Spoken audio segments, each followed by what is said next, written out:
Salam saudara-saudari yang terkasih di dalam Tuhan kita Yesus Kristus. Berjumpa lagi dengan saya. Saat ini saya ingin sharing dan saya ingin bagikan tentang kebenaran firman Tuhan. Segala kebutuhan secara jasmania itu kita bisa mendapatkan dari siapa saja dan di mana saja kita berada. Kita bisa mendapatkannya dan bisa mencukupinya, itu secara jasmania. Tetapi secara rohania itu adalah tidak demikian. Secara rohania adalah melalui sharing, melalui kita mendengarkan dari khotbah-khotbah pendeta, khotbah-khotbah hamba Tuhan. Disitulah secara rohania kita itu akan bertumbuh dan berkembang. Nah, saudara-saudara, berjumpa lagi. Tuhan menyertai dan memberkati saudara dimanapun Anda berada. Nah, saat ini saya ingin sharing firman Tuhan adalah ini. Soal ini, mengapa Yesus hadir di dunia ini lewat Maria? Nah, mengapa Yesus hadir di dunia ini lewat Maria? Nah, Yesus datang untuk menyelamatkan setiap orang-orang berdosa dan setiap manusia yang hidup di dalam kuasa iblis dan hidup di bawah tawanan-tawanan iblis, sehingga Yesus ini harus menjadi sama seperti manusia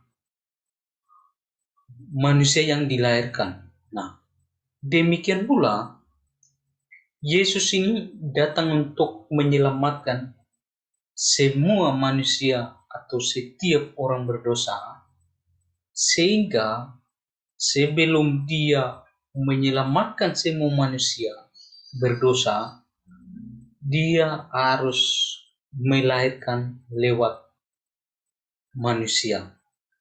Nah, dia harus melahirkan lewat manusia.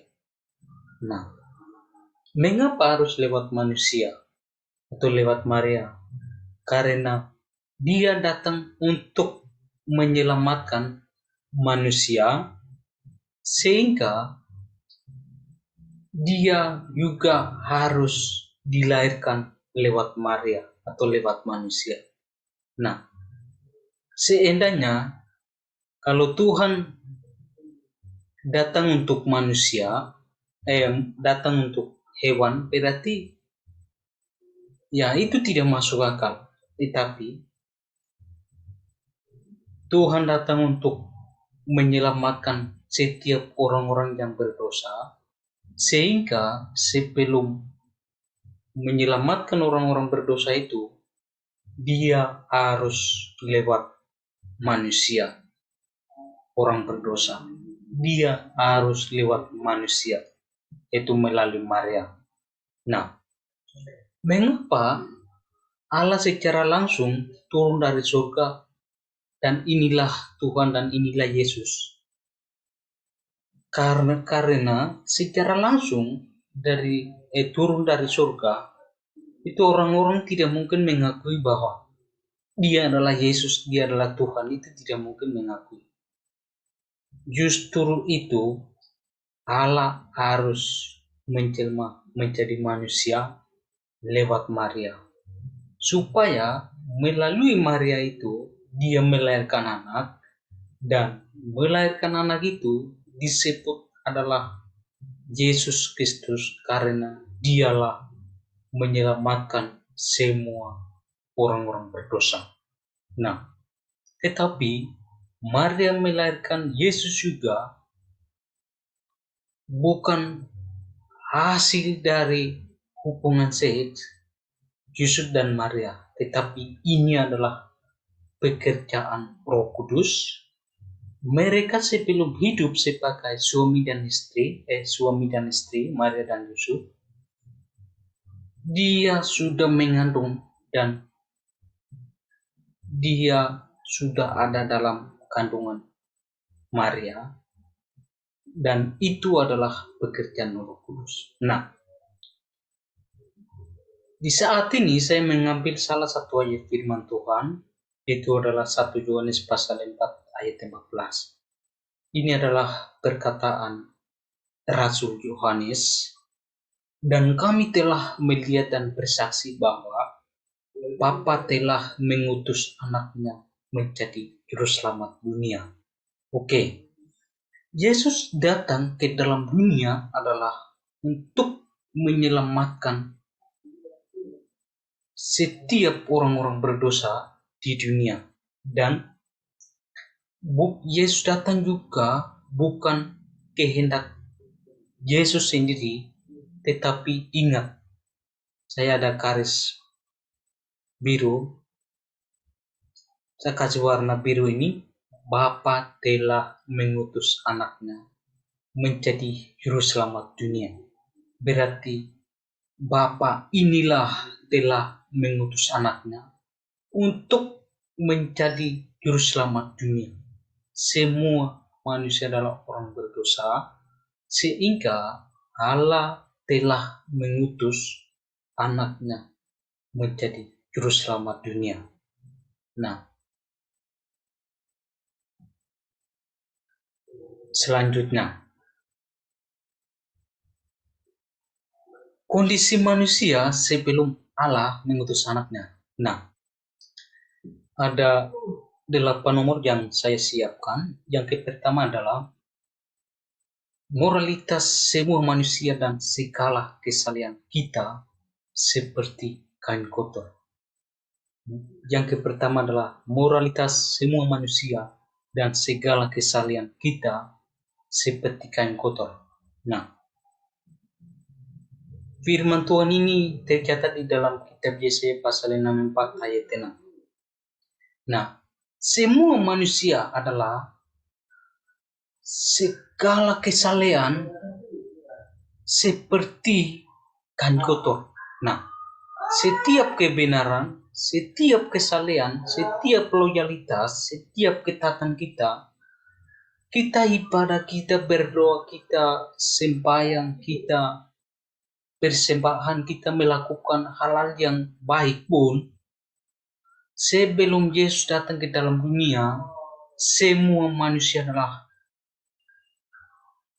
segala kesalahan kita adalah seperti kain kotor. Nah, apa itu kain kotor? Kain kotor adalah pada waktu perempuan-perempuan Yahudi, zaman Yahudi, itu adalah kain kotor ini adalah kain yang menutupi menstruasi, mendatangkan bulanan. Nah, sehingga Yesaya sendiri menggambarkan bahwa setiap moralitas manusia dan perilaku manusia itu sebelum Yesus datang ke dalam dunia, itu semua moralitas manusia, pikiran, dan setiap keinginan manusia adalah sama seperti kain kotor. Sama seperti kain kotor. Nah, itu yang pertama. Yang kedua adalah tidak ada seorang pun yang mencari Allah. Roma pasal 3 ayat 11. Kondisi manusia sebelum Allah mengutus anaknya, itu yang kedua adalah tidak ada seorang pun yang mencari Allah. Nah, Allah ada, memang Allah yang menjadikan langit dan bumi, dan Allah lah yang memelihara penciptaannya, tetapi yang penciptaannya tidak pernah mencari wajah Allah, tidak pernah mencari Allah, dan seorang pun tidak pernah mencari kemuliaan Allah. Roma pasal 3 ayat 11. Nah, kemudian yang ketiga adalah tidak ada seorang pun yang berakal budi untuk mencari kemuliaan Allah. Kondisi manusia sebelum Allah menjelma menjadi manusia, tidak ada seorang pun yang berakal budi untuk mencari Allah. Nah, berakal budi di sini adalah orang mencari dan orang berpikir segala sesuatu itu harus ada akal budi, lalu bisa berpikir dan bisa mencari duit atau mencari segala sesuatu. Tetapi firman Tuhan mengatakan bahwa sebelum Yesus datang ke dalam dunia, semua manusia adalah tidak berakal budi. Nah, tidak berakal budi. Itu tercatat di dalam Roma pasal 3 ayat 11. Semua manusia adalah tidak berakal budi untuk mencari Allah. Nah, yang keempat adalah semua manusia telah kehilangan kemuliaan Allah.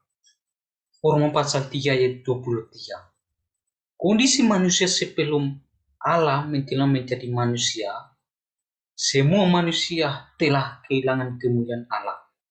Nah, kalau semua manusia sudah kehilangan kemuliaan Allah, siapa mau layak berelasi dan layak berbicara dengan Tuhan?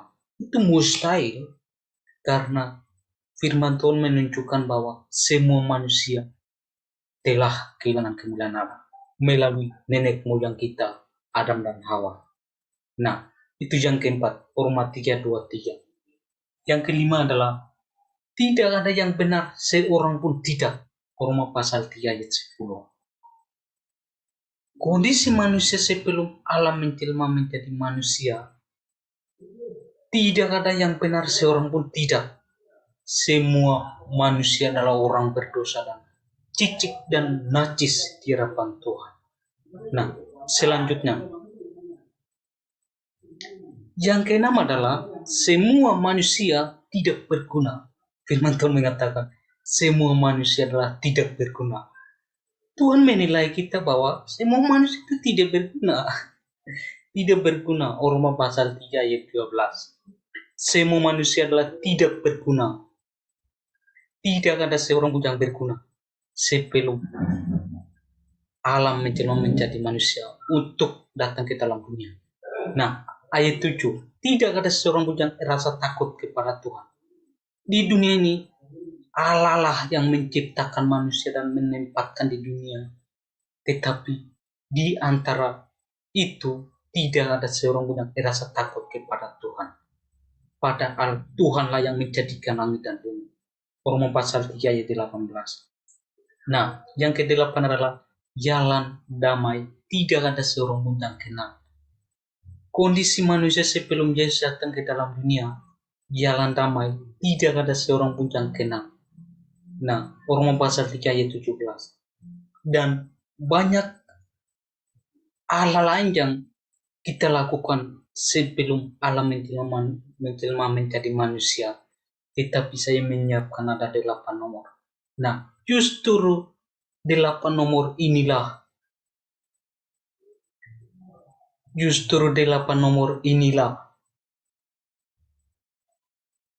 Papa telah mengutus anaknya menjadi juru selamat dunia.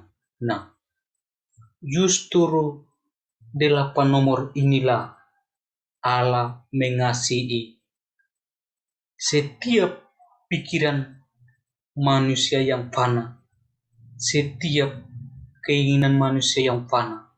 Maka Allah mengutus anaknya menjadi juru selamat dunia. Nah, supaya melalui ketaatan di dalam Injil Kristus, melalui beriman dan percaya di dalam Yesus Kristus, disitulah menyelamatkan setiap orang-orang berdosa. Nah, maka itu kondisi kita itu seperti tadi 8 nomor itu tidak layak kita hidup berkenan di hadapan Tuhan, karena firman Tuhan sendiri mengatakan semua manusia orang berdosa dan tidak ada seorang pun yang benar dan sama seperti kain kotor. Maka Tuhan melihat bahwa manusia tidak sanggup untuk menyelesaikan setiap persoalan dosa dan tidak sanggup untuk mencucikan dan mengampuni dosa-dosa kita sendiri, sehingga Allah telah mengutus anaknya menjadi juru selamat dunia. Nah, juru selamat dunia supaya bagi siapa dan barang siapa yang percaya dan menerima anaknya yang tunggal itu, dialah keselamatan itu terjadi dalam kehidupannya. Nah, barang siapa yang percaya dan menerima juru selamat itu, dialah yang keselamatan itu akan terjadi dalam hidupnya. Nah, oleh karena itu, jikalau Tuhan berikan keselamatan di tengah-tengah kita, maka jangan menunggu-nunggu kesempatan.